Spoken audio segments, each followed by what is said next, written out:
कृष्णाय वासुदेवाय हरे परमात्मने प्रणतः क्लेशनाशाय गोविंदाय नमो नमः। हरे कृष्णा। आप सभी भक्तों का संगीता धर्म सागर चैनल परिवार में दिल से स्वागत है। शास्त्रों में बार बार यही कहा गया है कि संसार असार है, यह केवल मृग मरीचिका समान है। वास्तविक सुख केवल हरि भजन में ही निहित है।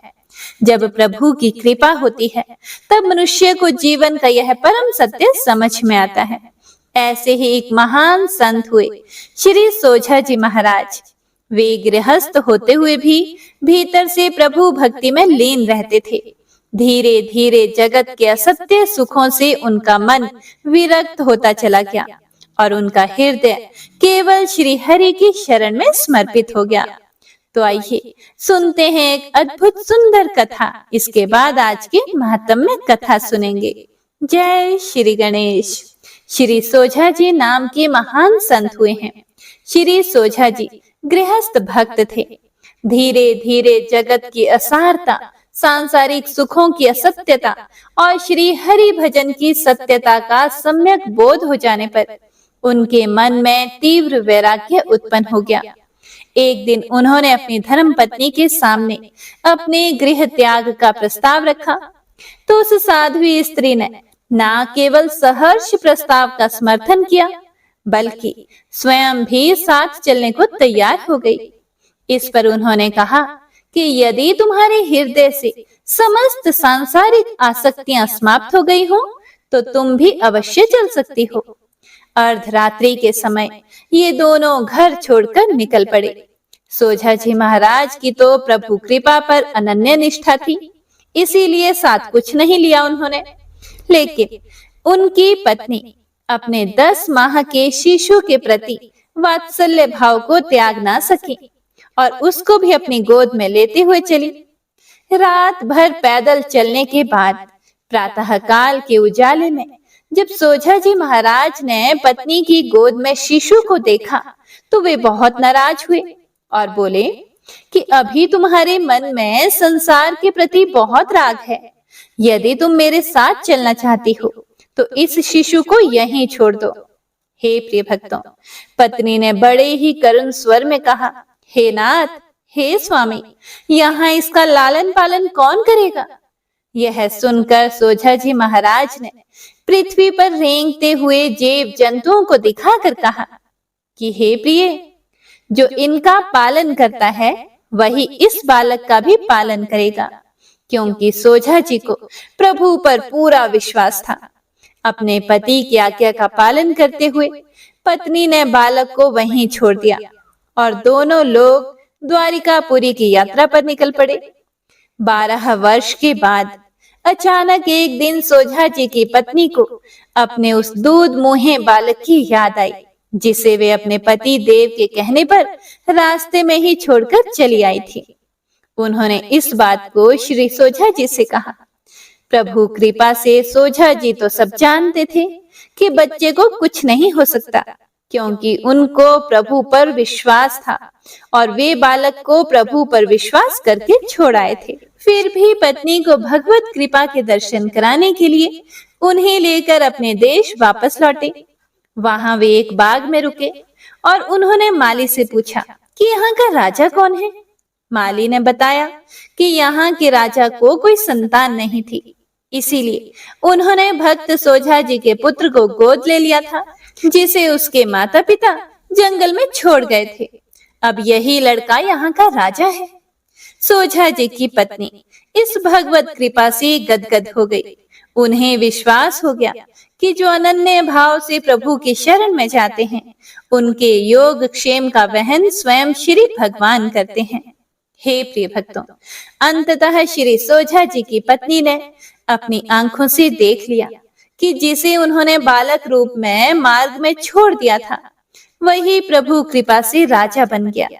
यह देखकर उनके नेत्रों से आनंद के अश्रु बहने लगे और उन्होंने हृदय से अनुभव किया कि प्रभु ही सबका पालनहार है।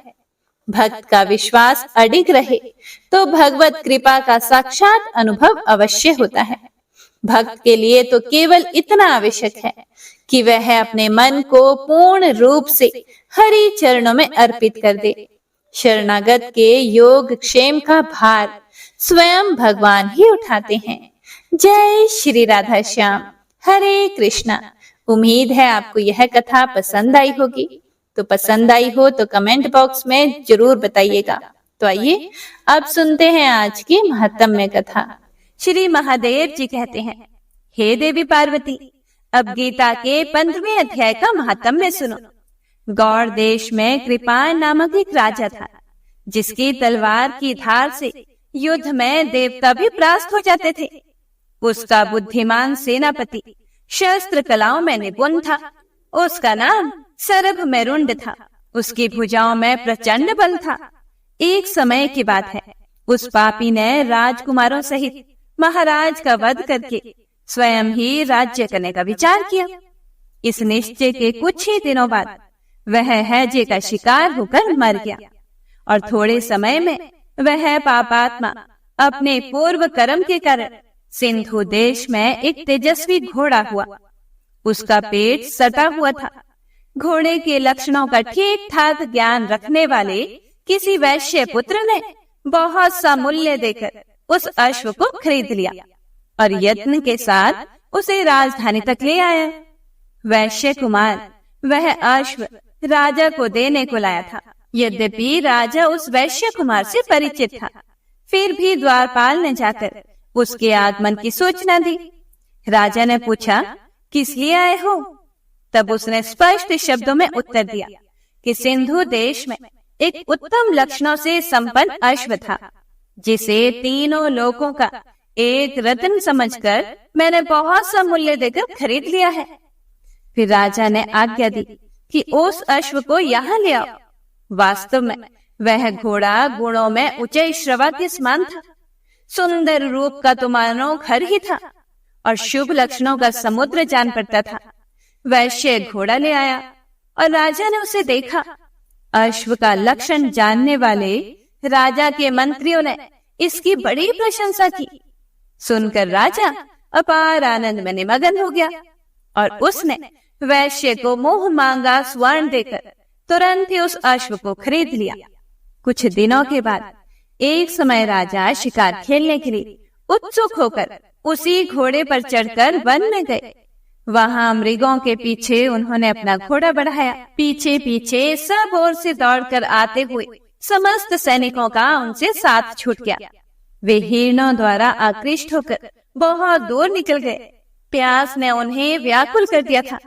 तब वे घोड़े से उतरकर जल की खोज करने लगा। घोड़े को तो उन्होंने वृक्ष के तने के साथ बांध दिया और स्वयं एक चट्टान पर चढ़ने लगे। कुछ दूर जाने पर उन्होंने देखा कि एक पत्ते का टुकड़ा हवा से उड़कर शिलाखंड पर गिरा है। उसमें गीता के 15वें अध्याय का आधा श्लोक लिखा हुआ था। राजा उसे पढ़ने लगा। उस राजा के मुख से गीता के अक्षर सुनकर घोड़ा तुरंत गिर पड़ा और अश्व शरीर को छोड़कर तुरंत ही दिव्य विमान पर बैठकर वह स्वर्ग लोक को चला गया। हे देवी पार्वती, उसके बाद राजा ने पहाड़ पर चढ़कर एक उत्तम आश्रम देखा, जहां नाग, केसर, केले, आम और नारियल के वृक्ष लहरा रहे थे। आश्रम के भीतर एक ब्राह्मण बैठे हुए थे, जो संसार की वासनाओं से मुक्त थे। राजा ने उन्हें प्रणाम करके बड़े भक्ति के साथ पूछा, हे ब्राह्मण देव, मेरा अश्व अभी अभी स्वर्ग को चला गया है, इसका क्या कारण है? राजा की बात सुनकर त्रिकालदर्शी, मंत्र वेत्ता और महापुरुषों में श्रेष्ठ विष्णु शर्मा नामक ब्राह्मण ने कहा, हे राजन, पूर्व काल में तुम्हारे यहाँ जो सर्भ मेरुंड नामक सेनापति था, वह तुम्ही पुत्रों सहित मारकर स्वयं राज्य हड़प लेने को तैयार था। इसी बीच में हैजे का शिकार होकर वह मृत्यु को प्राप्त हो गया था। उसके बाद वह उसी पाप से घोड़ा हुआ था। तुम्हें यहाँ गीता के 15वें अध्याय का आधा श्लोक लिखा मिल गया था। उसी को तुम्हारे मुख से सुनकर वह अश्व स्वर्ग को प्राप्त हुआ है। उसके बाद राजा के सैनिक राजा को ढूंढते हुए वहां पहुंचे। उन सब के साथ ब्राह्मण को प्रणाम करके राजा प्रसन्नता पूर्वक वहां से चले गए और गीता के 15वें अध्याय के श्लोकाक्षरों से अंकित उसी पत्र को पढ़कर प्रसन्न होने लगे। उनके नेत्र हर्ष से खिल उठे। घर आकर उन्होंने मंत्र वेत्ता मंत्रियों के साथ अपने पुत्र सिंहबल को राज्य सिंहासन पर अभिषिक्त किया और स्वयं 15वें अध्याय के जप से विशुद्ध चित्त होकर मोक्ष प्राप्त कर लिया। हरे कृष्णा। हे प्रिय भक्तों, तो आइए अब गीता के 15वें अध्याय का रसपान करते हैं। भगवान श्री कृष्ण ने पिछले अध्याय में अर्जुन को बताया था कि तीनों गुणों अर्थात भौतिक प्रकृति के गुणों के प्रभावों से परे जाकर व्यक्ति दिव्य लक्ष्य प्राप्त कर सकता है। उन्होंने यह भी घोषित किया कि अनन्य भक्ति में लीन होना इन गुणों से परे जाने का सबसे अच्छा साधन है। ऐसी भक्ति मन को संसार से अलग करके केवल भगवान में लगाकर की जाती है। इसीलिए दोनों को समझना आवश्यक है। वे पिछले अध्यायों में भगवान के स्वरूप की व्याख्या कर चुके हैं। इस अध्याय में वे भौतिक जगत की विस्तृत व्याख्या करते हैं ताकि अर्जुन इसके स्वरूप को समझ सके और इससे वैराग्य विकसित कर सके। हरे कृष्णा। तो आइए शुरू करते हैं आज का अध्याय। भगवान श्री कृष्ण ने कहा, वे एक शाश्वत अश्वत्थ वृक्ष की बात करते हैं जिसकी जड़ें ऊपर और शाखाएं नीचे हैं। उसके पत्ते वैदिक स्तोत्र हैं और जो इस वृक्ष का रहस्य जानता है वही वेदों का ज्ञाता है। वृक्ष की शाखाएं ऊपर नीचे फैली हुई हैं, जो तीनों गुणों द्वारा पोषित है तथा इंद्रियों के विषय कोमल कलियों के समान है। वृक्ष की जड़ें नीचे की ओर लटकती हैं, जो मानव रूप में कर्म के प्रवाह का कारण बनती है। नीचे इसकी जड़ें मानव जगत में कर्म अर्थात कर्मों का कारण बनती हैं। इस वृक्ष का वास्तविक स्वरूप इस संसार में नहीं देखा जा सकता, ना ही इसका आदि, ना अंत, ना ही इसका निरंतर अस्तित्व है। लेकिन इस गहरी जड़ वाले अश्वत्थ वृक्ष को वैराग्य की मजबूत कुल्हाड़ी से काट देना चाहिए। फिर वृक्ष के मूल को खोजना चाहिए, जो परमेश्वर है, जिनसे बहुत समय पहले ब्रह्मांड की गतिविधि प्रवाहित हुई थी। उनकी शरण में जाने पर मनुष्य फिर इस संसार में नहीं लौटता। हे पार्थ, जो लोग मोह और अभिमान से मुक्त हैं, जिन्होंने आसक्ति रूपी बुराई पर विजय पाली है, जो निरंतर आत्मा और ईश्वर में ध्यान लगाते हैं, जो इंद्रियों के भोगों की इच्छा से मुक्त हैं तथा सुख और दुख के द्वंद्वों से परे हैं, ऐसे मुक्त पुरुष मेरे शाश्वत धाम को प्राप्त होते हैं। हे अर्जुन, उस परम धाम को ना तो सूर्य, ना चंद्रमा, ना ही अग्नि प्रकाशित कर सकते हैं। वहां जाने के बाद मनुष्य फिर से इस भौतिक संसार में नहीं लौटता। इस भौतिक जगत में देहधारी आत्माएं मेरे शाश्वत अंश हैं, किंतु भौतिक प्रकृति से बंधे होने के कारण वे मन सहित 6 इंद्रियों से संघर्ष कर रहे हैं। जैसे वायु सुगंध को एक स्थान से दूसरे स्थान तक ले जाती है, वैसे ही देहधारी आत्मा जब पुराने शरीर को छोड़कर नए शरीर में प्रवेश करती है तो वह मन और इंद्रियों को अपने साथ ले जाती है। कान, आंख, त्वचा, जीभ और नाक की इंद्रिय अनुभूतियों का उपयोग करके जो मन के चारों ओर स्थित है, देहधारी आत्मा इंद्रियों के विषयों का आनंद लेती है। हे अर्जुन, अज्ञानी लोग आत्मा को उस समय नहीं देख पाते जब वह शरीर में रहती है तथा जब वह इंद्रिय विषयों का उपभोग करती है तथा जब वह निकल जाती है तब भी उसे नहीं देख पाते। परंतु जिनके पास ज्ञान की आंखें हैं वे उसे देख सकते हैं।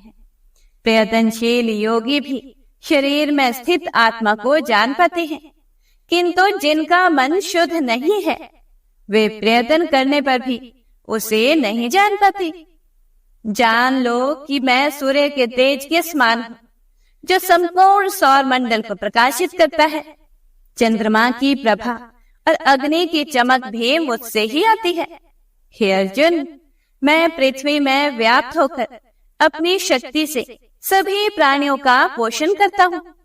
चंद्रमा बनकर मैं सभी वनस्पतियों को जीवन रस से पोषित करता हूँ। मैं ही समस्त प्राणियों के पेट में जठराग्नि का रूप धारण करता हूँ और आने जाने वाली श्वासों के साथ मिलकर चारों प्रकार के भोजनों को पचाता और आत्मसात करता हूँ। हे कुंती पुत्र, मैं सभी प्राणियों के हृदय में स्थित हूँ। मुझसे ही स्मृति, ज्ञान तथा विस्मृति उत्पन्न होती है। मैं ही सभी वेदों द्वारा जाना जाने वाला हूँ। मैं ही वेदांत का रचयिता तथा वेदों के अर्थों को जानने वाला हूँ।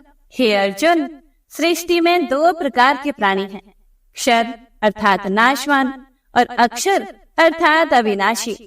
नाशवान वे हैं जो भौतिक जगत में रहते हैं और अविनाशी वे हैं जो मुक्त प्राणी हैं।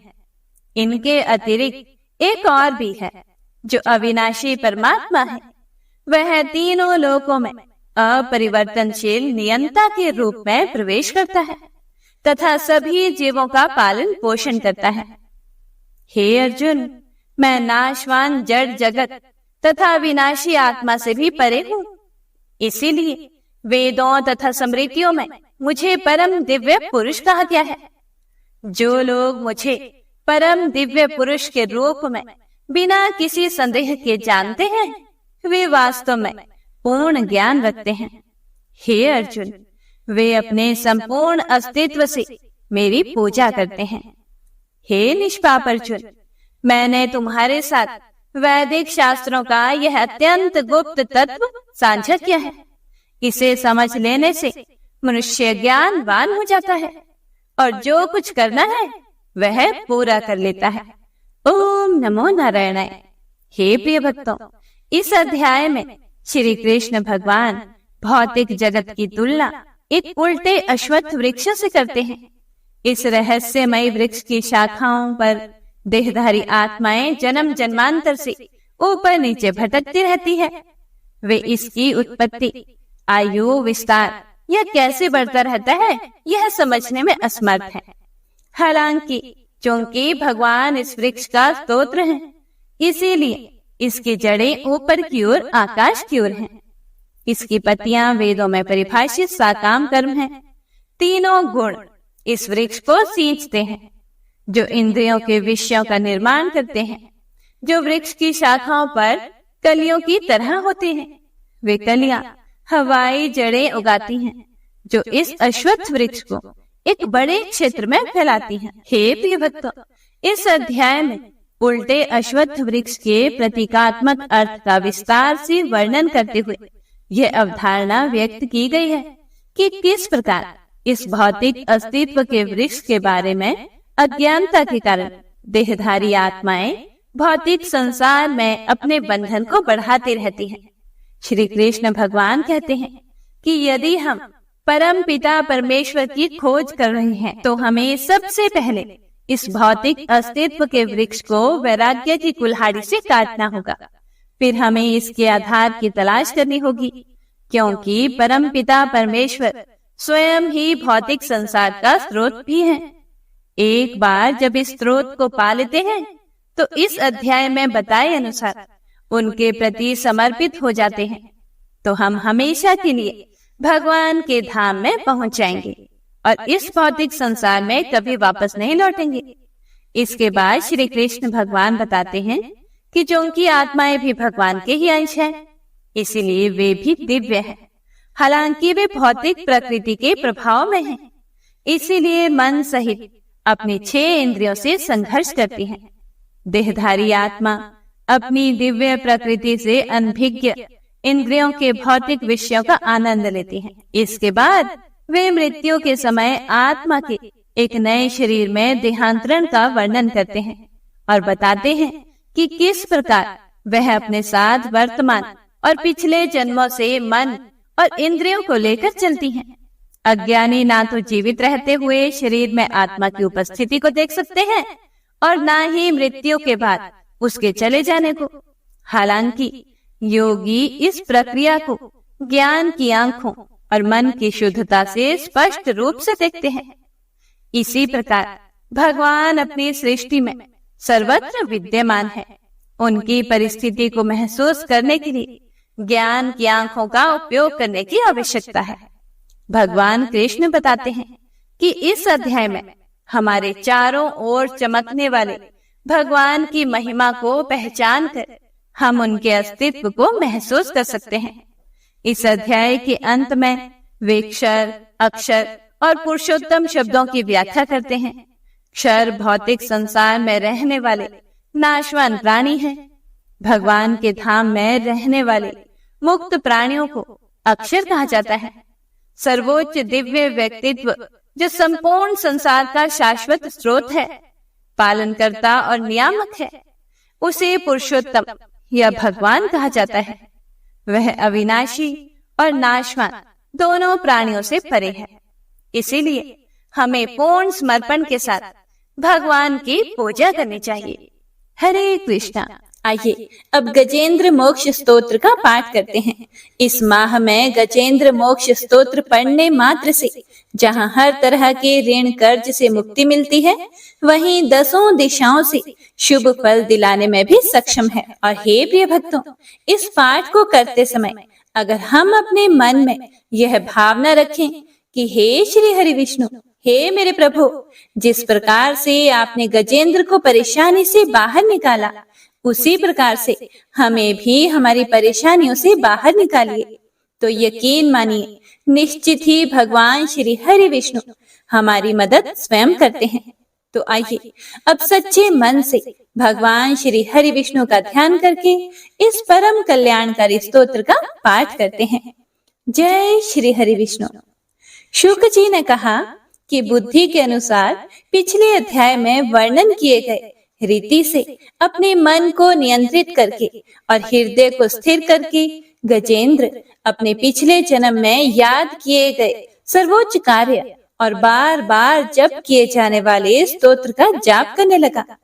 गजेंद्र ने मन ही मन श्री हरि को ध्यान करते हुए कहा, जिनके प्रवेश करने से शरीर और मन चेतन की तरह व्यवहार करने लगते हैं, ओम द्वारा लक्षित और पूरे शरीर में प्रकृति और पुरुष के रूप में प्रवेश करने वाले उस सर्वशक्तिमान देवता का मैं मन ही मन स्मरण करता हूँ, जिनके सहारे ये पूरा संसार टिका हुआ है, जिनसे ये संसार अवतरित हुआ है और जिन्होंने प्रकृति की रचना की है और जो खुद उसके रूप में प्रकट हैं, लेकिन इसके बावजूद भी वो इस पूरी दुनिया से सर्वोपरि और श्रेष्ठ हैं।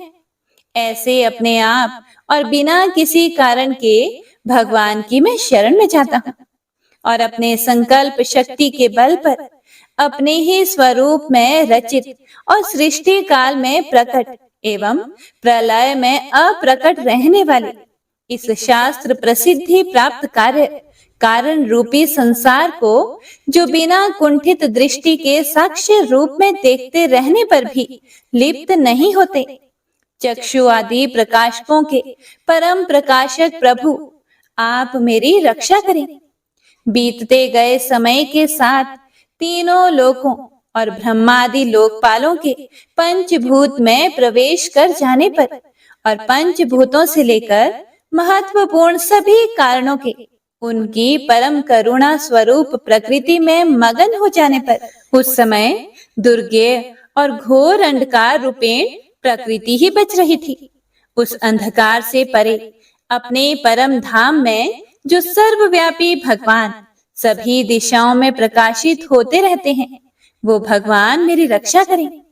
विभिन्न नाट्य रूपों में अभिनय करने वाले और उस अभिनेता के वास्तविक स्वरूप को जिस प्रकार से साधारण लोग भी नहीं जान पाते, उसी तरह से सत्व प्रधान देवता और महर्षि भी जिनके स्वरूप को नहीं जान पाते, ऐसे में कोई साधारण प्राणी उनका वर्णन कैसे कर सकता है।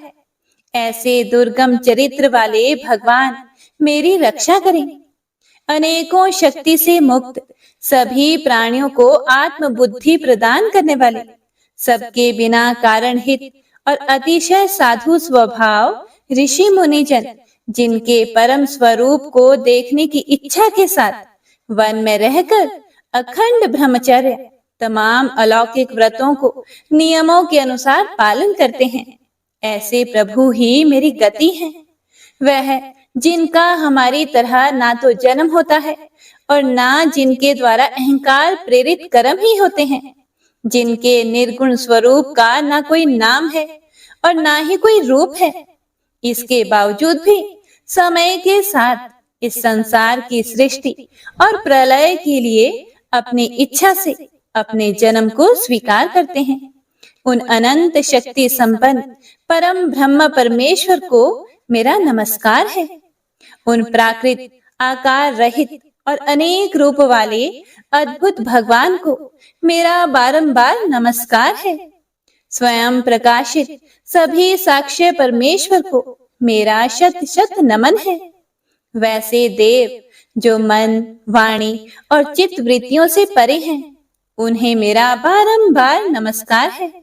विवेक से परिपूर्ण पुरुष के द्वारा सभी सत्व गुणों से परिपूर्ण निवृत्ति धर्म के आचरण से मिलने योग्य और मोक्ष सुख की अनुभूति रूपी भगवान को मेरा नमस्कार है। सत्व गुणों को स्वीकार करके शांत, रजोगुण को स्वीकार करके घोर और तमोगुण को अपनाकर मूढ़ से प्रतीत होने वाले भेद रहित अतएव सदा संभाव से स्थित ज्ञान धन प्रभु को मेरा नमस्कार है।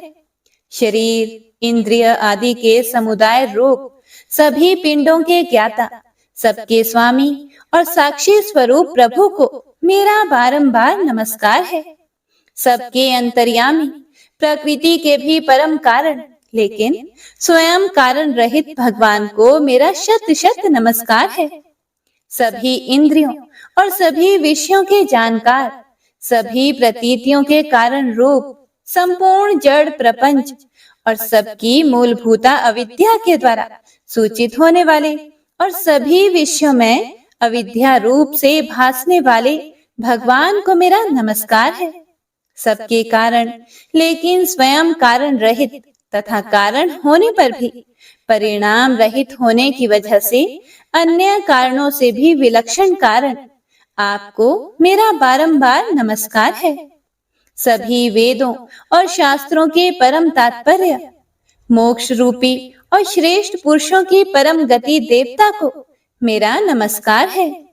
वह जो त्रिगुण रूपों में छिपी हुई ज्ञान रूपी अग्नि है, वैसे गुणों में हलचल होने पर जिनके मन में संसार को रचने की वृत्ति उत्पन्न हो उठती हो और जो आत्मा तत्व की भावना के द्वारा विधि निषेध रूप शास्त्र से भी ऊपर उठे हों, जो महाज्ञानी महात्माओं में स्वयं प्रकाशित हो रहे हैं, ऐसे भगवान को मेरा नमस्कार है। मेरे जैसे शरणागत पशु के समान जीवों की अविद्या रूप फांसी को पूर्ण रूप से काट देने वाले परम दयालु और दया करने में कभी भी आलस्य नहीं करने वाले भगवान को मेरा नमस्कार है। अपने अंश से सभी जीवों के मन में अंतर्यामी रूप से प्रकट होने वाले सर्वनियंता अनंत परमात्मा आपको मेरा नमस्कार है।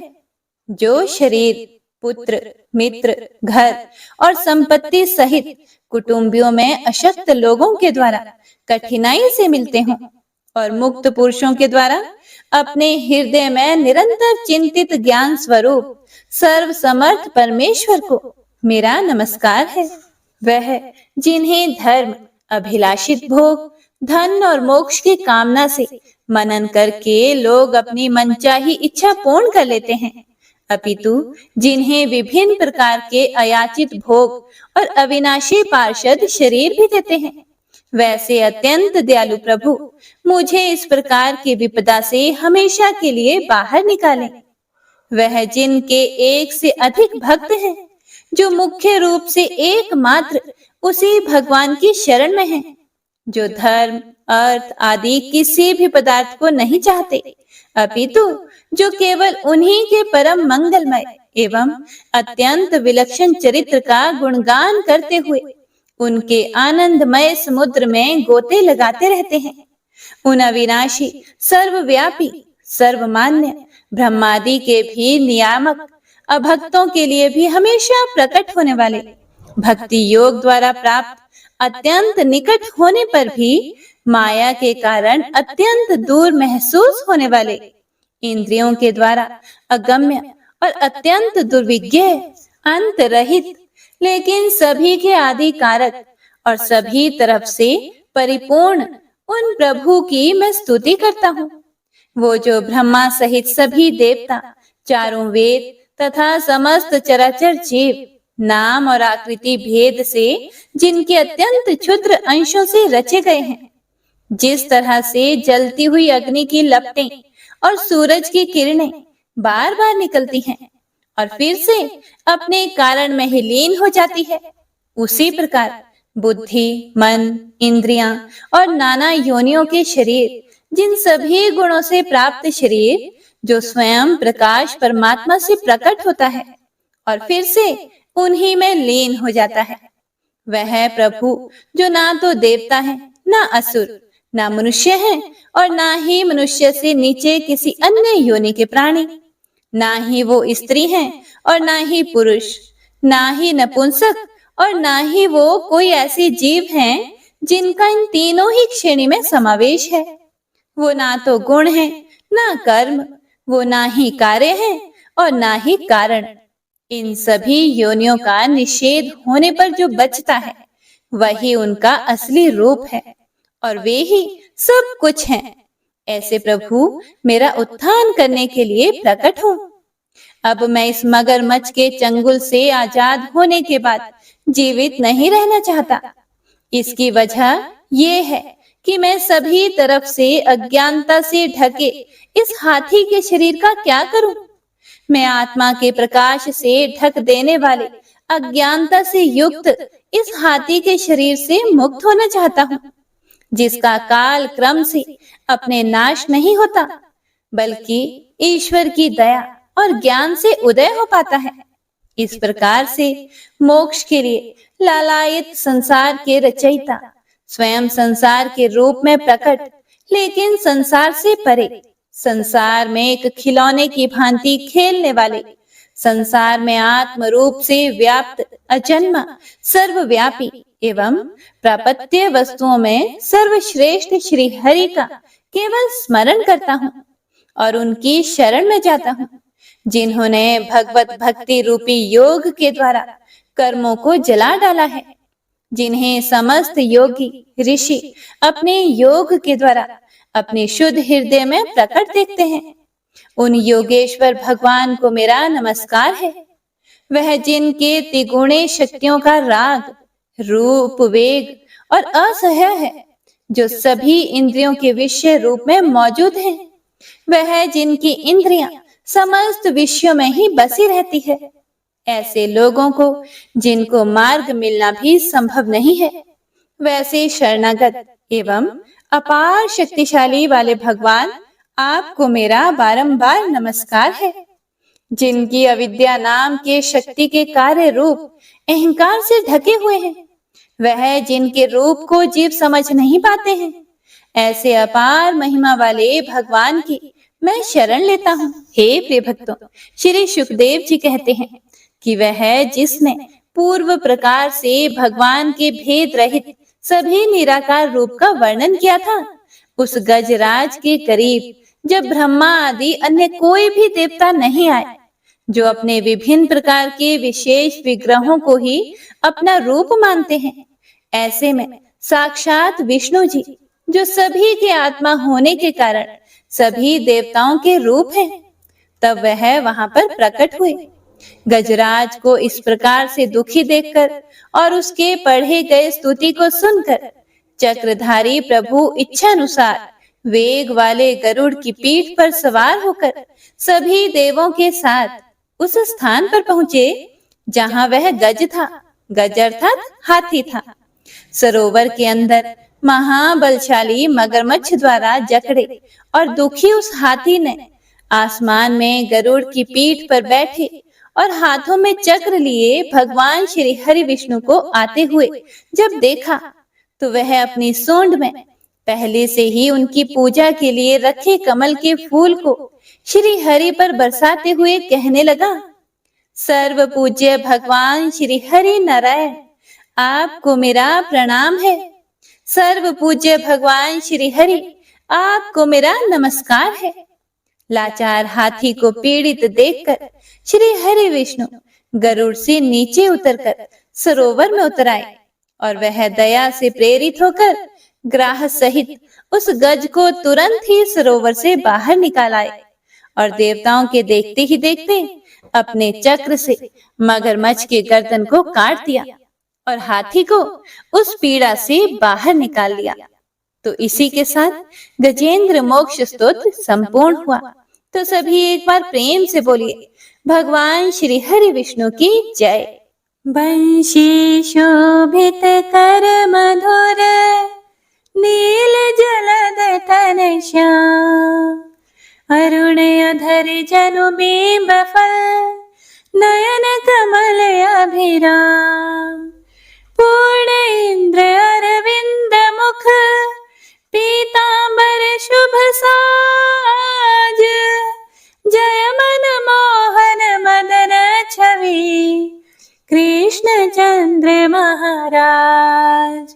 जय यदुनंदन जय जगवंदन, जय वसुदेव देवकी नंदन, जय यशोदासुत नंद दुलारे, जय प्रभु भक्तन के दृग तारे, जय नट नागर नागन थैया कृष्ण कन्हैया धेनु चरैया, पुनि नख पर प्रभु गिरिवर धारो, आओ दीनन कष्ट निवारो, वंशी मधुरे अधर धर तेरे, होवे पूर्ण मनोरथ मेरी, आओ हरि पुनि माखन चाखो, आज लाज भारत की राखो, गोल कपोल चिबुक करुणारे, मृदु मुस्कान मोहिनी डारे, रंजित राजीव नयन विशाला, मोर मुकुट वैजंती माला,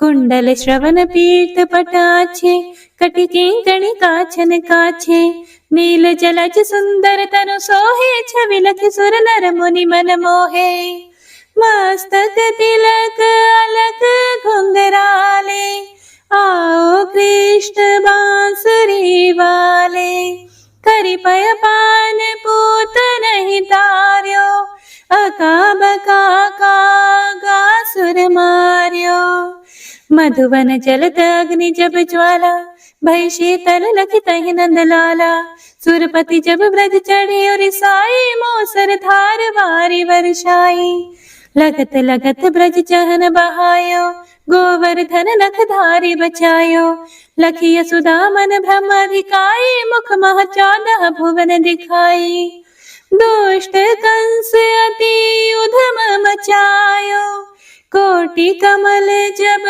फूल मंगायो, नाथी काली यही तब तुम लीन है, चरण चिन्ह दई निर्भय कीन है, करि गोपिन संग रास विलासा, सबकी पूर्ण करी अभिलाषा, केतिक महासुर संहार्यो, कंस ही केस पकड़ी दई मार्यो, मात पिता की बंदी छुड़ाई, उग्रसेन कहा राज दिलाई, मही से मृतक छहो सुतलायो, मातु देव की शोक मिटायो, भौमासुर मुरे दैत्य सहारी, लाए शत दश सहस कुमारी, दई भिन ही तृण चीर सहारा, जरा सिंधु राक्षस कह मारा, असुर बकासुर आदिक मार्यो, भक्तन के तब कष्ट निवार्यो, दीन सुदामा के दुख टार्यो, तंदुल 3 मूठ मुख डार्यो,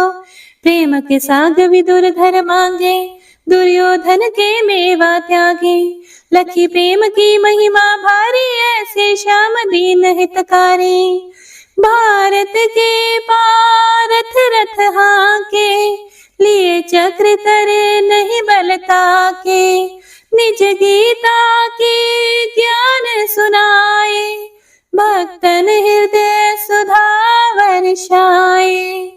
मीरा थी ऐसी मतवाली, विष पी गई बजा कर ताली, राणा भेजा सांप पिटारी, शालिग्राम बने बनवारी। निज माया तुम विधि दिखायो, उरते संश सकल मिटायो, तब शत निंदा करि तत्काला, जीवन मुक्त भयो शिशुपाला। जब ही द्रौपदी टेर लगाई, दीनानाथ लाज अब जाई, तुरत ही वसन बने नंदलाला, बढ़े चीर भई अरि मोह काला। असनाथ के नाथ कन्हैया, डूबत भंवर बचावत नैया, सुंदर दास आसुर धारी, दया दृष्टि कीजिए बनवारी। नाथ सकल मम कुमति निवारो, क्षमहु बेगी अपराध हमारो, खोलो पट अब दर्शन दीजिए, बोलो कृष्ण कन्हैया की जय, बोलो कृष्ण कन्हैया की जय, बोलो कृष्ण कन्हैया की जय। यह चालीसा कृष्ण का पाठ करे उरधारी, अष्ट सिद्धि नवनिधि फल, लहे पदारथ चारी। जय श्री कृष्ण।